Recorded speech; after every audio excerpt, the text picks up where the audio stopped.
एक साहूकार था जो भगवान शिव का अनन्य भक्त था। उसके पास धन धान्य किसी भी चीज की कमी नहीं थी, लेकिन उसकी कोई संतान नहीं थी और वो इसी कामना को लेकर रोज शिवजी के मंदिर जाकर दीपक जलाता था।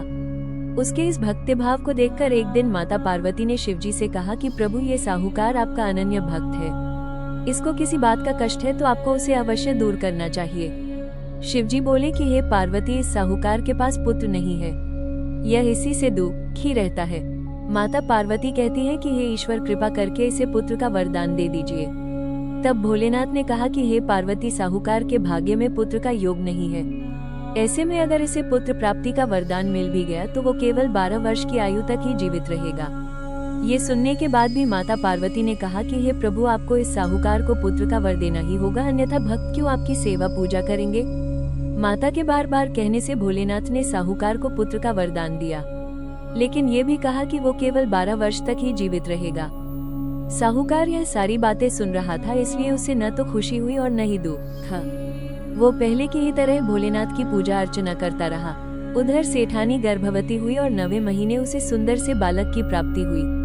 परिवार में खूब हर्षोल्लास मनाया गया, लेकिन साहूकार पहले ही की तरह रहा और उसने बालक की 12 वर्ष की आयु का जिक्र किसी से भी नहीं किया। जब बालक 11 वर्ष की आयु हो गई तो एक दिन साहूकार की सेठानी ने बालक के विवाह के लिए कहा, तो साहूकार ने कहा कि वो अभी बालक को पढ़ने के लिए काशी जी भेजेगा। इसके बाद उसने बालक के मामा जी को बुलाया और कहा कि इसे काशी पढ़ने के लिए ले जाओ और रास्ते में जिस भी स्थान पर रुकना वहाँ यज्ञ करते और ब्राह्मणों को भोजन कराते हुए आगे बढ़ना। उन्होंने भी इसी तरह करते हुए जा रहे थे कि रास्ते में एक राजकुमारी का विवाह था। जिससे उसका विवाह होना था वो एक आंख से काना था।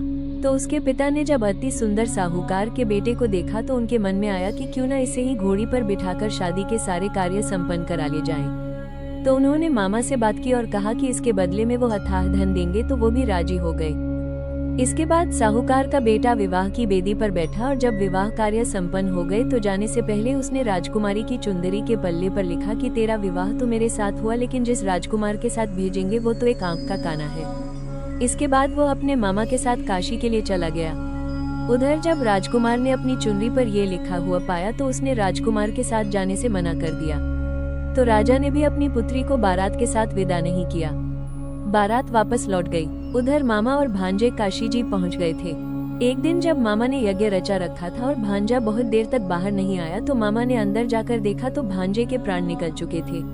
वो बहुत परेशान हुए, लेकिन सोचा कि अभी रोना पीटना मचाया तो ब्राह्मण चले जाएंगे और यज्ञ का कार्य अधूरा रह जाएगा। जब यज्ञ संपन्न हुआ तो मामा ने रोना पीटना शुरू किया। उसी समय शिव पार्वती उधर से जा रहे थे तो माता पार्वती ने शिवजी से पूछा, हे प्रभु, ये कौन रो रहा है। तभी उन्हें पता चलता है कि यह तो भोलेनाथ के आशीर्वाद से जन्मा साहूकार का पुत्र है। तब माता पार्वती कहती है कि हे स्वामी, इसे जीवित कर दे, अन्यथा रोते रोते इसके माता पिता के प्राण निकल जाएंगे। तब भोलेनाथ ने कहा कि हे पार्वती, इसकी आयु इतनी ही थी सो वो भोग चुका। लेकिन माँ के बार बार आग्रह करने पर भोलेनाथ ने उसे जीवित कर दिया। लड़का ओम नमः शिवाय करते हुए जी उठा और मामा भांजे दोनों ने ईश्वर को धन्यवाद दिया और अपनी नगरी की ओर लौटे। रास्ते में वही नगर पड़ा और राजकुमारी ने उन्हें पहचान लिया। तब राजा ने राजकुमारी को साहूकार के बेटे के साथ बहुत सारे धन धान्य के साथ विदा किया। उधर साहूकार और उसकी पत्नी छत पर बैठे थे।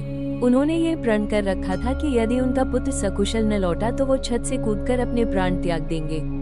तभी लड़के के मामा ने आकर साहूकार के बेटे और बहू के आने का समाचार सुनाया, लेकिन वे नहीं माने। तो मामा ने शपथ पूर्वक कहा। तब तो दोनों को विश्वास हो गया और दोनों ने अपने बेटे बहू का स्वागत किया। उसी रात साहूकार को स्वप्न में शिवजी ने दर्शन दिया और कहा कि तुम्हारे पूजन से मैं प्रसन्न हुआ। इसी प्रकार जो भी व्यक्ति इस कथा को पढ़ेगा या सुनेगा उसके समस्त दुख दूर हो जाएंगे और मनोवांछित सभी कामनाओं की पूर्ति होगी।